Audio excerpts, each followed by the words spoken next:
Continuaremos con la parte número 2 de la clase de coccidios y la temática que abordaremos van a ser los coccidios tisulares. En esta parte hay dos géneros de importancia, el género Toxoplasma y el género Sarcocystis.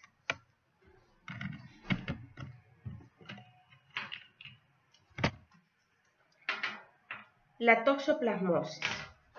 El agente etiológico de esta enfermedad es Toxoplasma gondii, que fue un parásito descubierto por primera vez en el año de 1908 por Nicole Mansioux en el roedor africano Ctenodactylus gondii. Su nombre se deriva de la palabra griega toxón, que significa arco, por su morfología curva o de media luna. Ya vamos a empezar a observar más adelante que Toxoplasma presenta un estadio que se llama taquizoito y que tiene forma curva o como que fuera una forma de media luna, y es de ahí de donde, ¿verdad?, viene lo que es su nombre.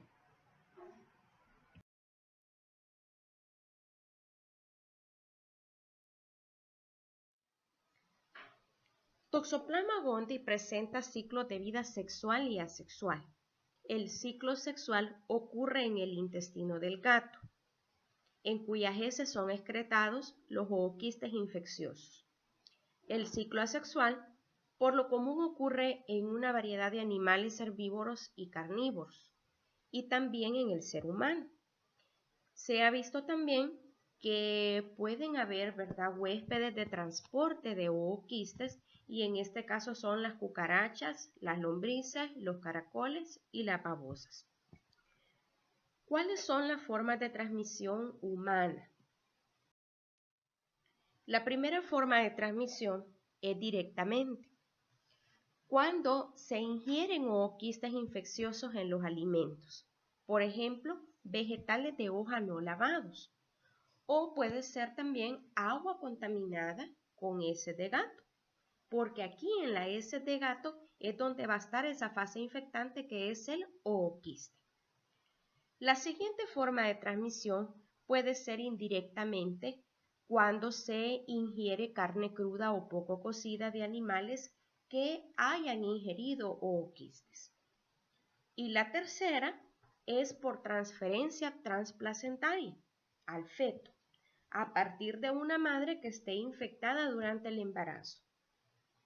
Es muy frecuente observar cuando hay pacientes, ¿verdad?, en las cuales los médicos dejan los anticuerpos IgG e IgM para Toxoplasma gondii, y la razón es porque muchas veces tienen varios abortos y el médico quiere diagnosticar si no es una toxoplasmosis la causante de esto. Bueno, aquí en esta imagen podemos ver una mamá, ¿verdad? En el caso del feto, puede contraer la toxoplasmosis a través de una comunicación placentaria con la madre infectada.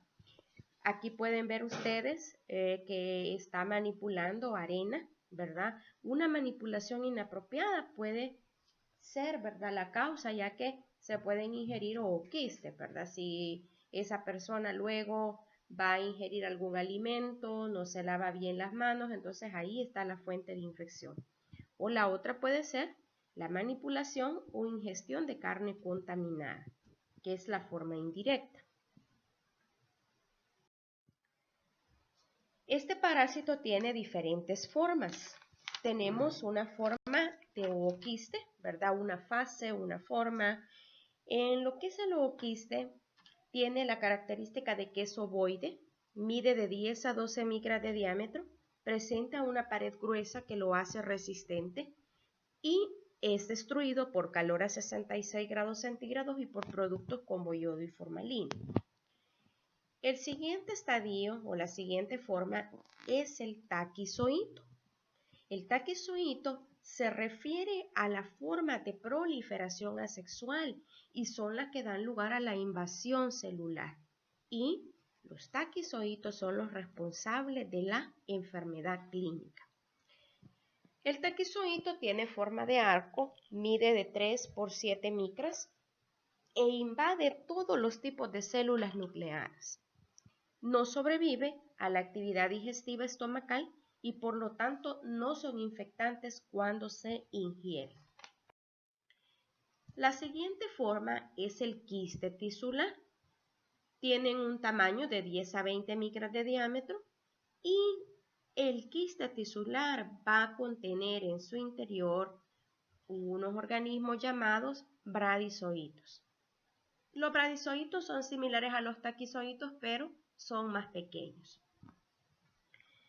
Los quistes tisulares son resistentes a las enzimas digestivas e igual que los ooquistes son infecciosos para el animal que los ingiere.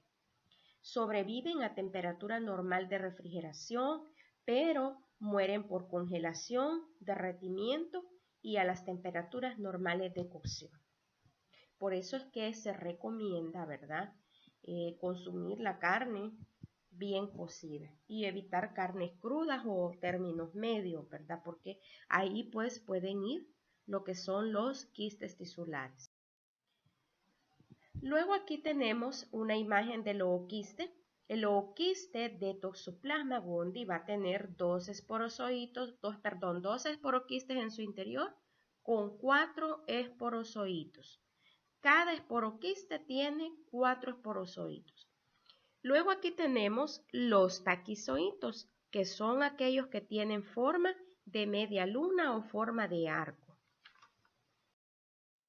Y aquí tenemos el quiste tisular. Lo que contiene el quiste tisular en su interior son bradizoitos. Ciclo de vida. Aquí hablaremos de dos ciclos de vida diferentes. Primero, el ciclo de vida sexual, que es el que se va a dar en el gato y algunos felinos. Ellos son los huéspedes definitivos de Toxoplasma gondii. Los animales ingieren los ooquistes. Una vez que ingieren los ooquistes en el intestino de estos felinos, ¿verdad?, van a salir los esporozoitos, o sea que ese ooquiste se rompe y ya una vez en el intestino elimina los esporozoitos. Esos esporozoitos van a entrar a las células epiteliales o enterocitos del intestino delgado, principalmente en el hígado. Estando ahí, el parásito va a empezar a multiplicar, o sea que esos esporozoitos van a empezar a multiplicarse por medio de esquizogonias y luego van a diferenciarse las formas sexuadas o llamadas gametogonias. Cuando estamos hablando de los ciclos de vida sexuales en los parásitos es cuando ya hay formas sexuadas o llamadas gametogonias, porque la gametogonia, y es a lo que se refiere o hace referencia a los macrogametocitos, a los microgametocitos. Entonces, una vez que ya se ha dado, ¿verdad?, lo que son esas formas sexuadas o las gametogonias, van a originarse los macrogametocitos y microgametocitos. Pero luego estos sufren otro desarrollo, otra transformación y van a pasar a convertirse en macrogameto y microgametos. El microgameto es flagelado, con capacidad de desplazarse y corresponde al parásito masculino. Microgameto es el parásito masculino y va a ser el que va a fecundar al macrogameto, que el macrogameto hace referencia al parásito femenino. Así que el microgameto y el macrogameto se van a fusionar. Ahí se realiza la reproducción sexuada en el intestino del animal y se va a formar el cigote. De este cigote va a desarrollarse y se va a formar los ooquistes, que salen en grandes cantidades con las materias fecales y maduran en 1 a 5 días en el medio ambiente. Ahí esporulan y en su interior se forman 2 esporoquistes, cada uno de los cuales va a desarrollar 4 esporozoitos, que era la imagen que nosotros veíamos anteriormente Era como se observaba un ooquiste maduro con estas partes. Los ooquistes constituyen las formas infectantes del parásito en condiciones naturales y cada gato puede eliminar varios millones de estas formas. Ahora veamos cómo se da el ciclo de vida en el hombre y en los otros mamíferos. La infección se hace también mediante la ingestión de los ooquistes esporulados, o sea que el humano también se va a contaminar cuando ingiere ooquistes esporulados, que están diseminados en el ambiente, pero una vez que se ingieren, aproximadamente a los 30 minutos de haberse ingerido, van a salir los esporozoitos, o sea que va a romperse el ooquiste a los 30 minutos y van a salir los esporozoitos. ¿Cuál será la diferencia en este ciclo? Que los esporozoitos van a hacer una invasión extraintestinal. Ellos van a atravesar el epitelio intestinal, van a distribuirse por todo el organismo. Dentro de las células del huésped se van a transformar en taquizoitos. Y cuando el huésped desarrolla inmunidad, estos taquizoitos se van a alojar en los tejidos. En ellos se forman los quistes tisulares y los parásitos que están en su interior se les denomina bradizoitos. O sea que aquí la diferencia es, cuando sea el ciclo de vida en el hombre, fíjense bien, siempre la fase infectante es el ooquiste, es por un lado. De aquí van a salir los esporozoitos, pero aquí va a ocurrir una invasión extraintestinal. Y luego se forman taquizoitos, ese taquizoito, ¿verdad?, va a dar origen a lo que es el quiste tisular. Y que cada quiste tisular pues tiene en su interior bradizoitos. ¿Cuáles son las manifestaciones clínicas? La mayoría de las infecciones transcurren en forma sintomática o puede ser con una ligera sintomatología. Las principales formas clínicas de la enfermedad son las siguientes. Tenemos la toxoplasmosis aguda. Ocurre después de un periodo de incubación de unos 5 a 18 días y aquí aparece bruscamente un síndrome febril de tipo séptico. Hay fiebre alta, hay escalofríos, hay sudoración, hay cefalea, hay astenia. Astenia se refiere a debilidad o esa persona, ¿verdad? Ese paciente está con fatiga general, que esto le dificulta o le impide realizar tareas que en condiciones normales las hace fácilmente. Hay anorexia y rara vez hay exantema. Exantema se refiere a erupciones en la piel de color rojizo y más o menos extensa, ¿verdad? Que puede ir acompañada o precedida siempre de la fiebre. Lo siguiente tenemos la toxoplasmosis ganglionar. Aquí vean esos ganglios aumentados de tamaño, ¿verdad? Se presenta en niños y adultos jóvenes. El periodo de incubación es entre 2 semanas y 2 meses. Los ganglios están aumentados de tamaño, de consistencia dura y dolorosa.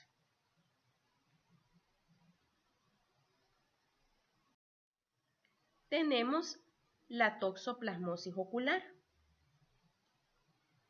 Esta se considera la tercera parte de corioretinitis. Esa corioretinitis es la inflamación de la coroides. Esta coroides es un recubrimiento de la retina en la parte profunda del ojo. Dicha inflamación que ocurre aquí puede afectar lo que es la visión de la persona y se considera que puede ser debido a una infección prenatal. Puede aparecer a cualquier edad.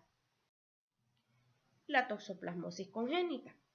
Cuando la madre se infecta por primera vez durante el embarazo, los parásitos invaden las células y se presenta una parasitemia, por donde se hace invasión a todos los órganos, incluyendo la placenta.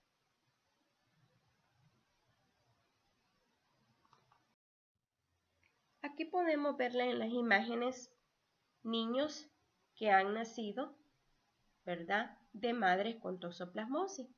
Puede haber algunos casos en los que puede haber ceguera o más frecuente también lo que es hidrocefalia. Aquí está un niño, ¿verdad?, con hidrocefalia. Pueden haber otras localizaciones. Puede haber toxoplasmosis pulmonar, toxoplasmosis cerebral, puede afectar el corazón y causar miocarditis o pericarditis, y también puede ser causa de hepatitis. Con respecto al diagnóstico, el diagnóstico debe de hacerse primero un diagnóstico diferencial de enfermedades como mononucleosis infecciosa o también de una brucelosis. También puede hacerse una demostración directa del parásito. Fijémonos bien en esta parte. El diagnóstico de una toxoplasmosis aguda puede establecerse por la demostración de acúmulos de taquizoitos en cortes teñidos con Wright y Giemsa. Esto quiere decir que los taquizoitos, para ver taquizoitos, necesitamos de hacer cortes histológicos y estos se tiñen con Wright o con Giemsa. Pueden también, además de encontrarse taquizoitos, podemos encontrar quistes en esos tejidos en pacientes con toxoplasmosis crónica. ¿Qué tipo de muestras se utilizan? Se puede utilizar LCR, alguna biopsia de ganglios linfáticos, médula ósea y tejidos. Puede hacerse también una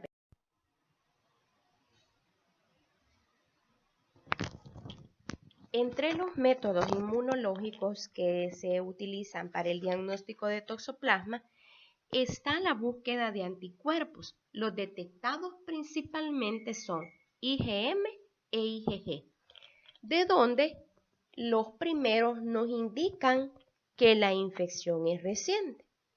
En cambio, la IgG implica que hubo un contacto previo individuo-parásito. Pueden hacerse pruebas de ELISA, prueba de hemaglutinación directa, y también está lo que es la prueba de Sabin y Feldman, llamada también prueba del colorante. En esta se utilizan como antígeno parásitos vivos obtenidos de exudado peritoneal de ratones. Aquí ese parásito vivo se refiere a la fase de taquizoito. La reacción antígeno-anticuerpo se lleva a cabo en unión del complemento sérico humano.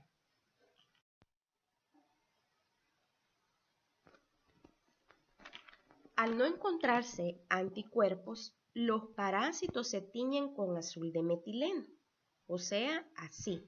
Aquí esto indica que no hay anticuerpos. Los toxoplasmas alterados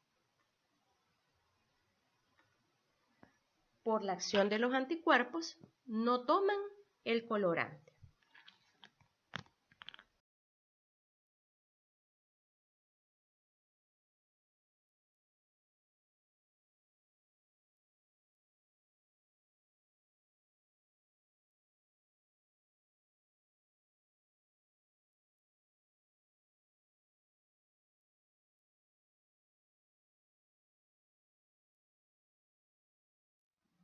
¿Qué tratamiento se le deja a estas personas?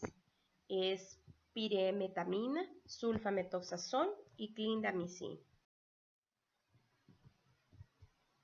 La siguiente coccidiosis que vamos a abordar es la llamada sarcocistosis.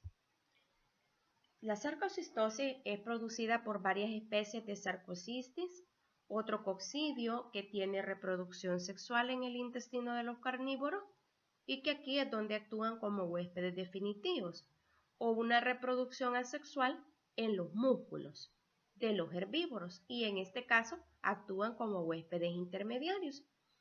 El hombre raramente se infecta por sarcocistis, pero cuando esto sucede, puede actuar como huésped definitivo si sarcocistis produce una invasión intestinal, o como un huésped intermediario cuando la invasión es de tipo muscular. Manifestaciones clínicas. Aquí vamos a hablar del síndrome digestivo, es decir, cuando hay una invasión intestinal. Se origina cuando el hombre ingiere carne cruda. El hombre ingiere carne cruda o mal cocida. Esa carne va a tener esta fase, la fase llamada sarcoquiste. Y la especie va a depender de acuerdo al tipo de carne que se consuma. Por ejemplo, si procede de ganado vacuno, la especie se llama Sarcocystis boviominis. Si procede de ganado porcino, se llama Sarcocystis sui hominis. Los quistes, o sea, los sarcoquistes, en el músculo de estos animales están repletos de bradizoitos. Estos bradizoitos se liberan en el intestino delgado del hombre, van a penetrar células intestinales y cuando penetra esta parte se convierten en células sexuadas masculinas y femeninas. Luego esto va a dar lugar a la fase llamada ooquiste. El ooquiste usualmente se rompe en el intestino mismo y libera dos esporoquistes. Esos esporoquistes son los que salen en las materias fecales y son los que permiten el diagnóstico. Anteriormente se le conocía a Sarcocystis como Isospora hominis, pero era una especie no válida. Los casos de sarcocistosis intestinal son pocos y deficientemente estudiados. Por eso es que nos vamos a basar más que todo en cómo es que se da la invasión intestinal. Aquí podemos ver el esporoquiste. Esta es la fase que se observa en las heces. Y el sarcoquiste, que es la fase infectante, es lo que va en la carne que comemos, lo que contienen son los bradizoidos. Aquí podemos ver un sarcoquiste presente igual aquí.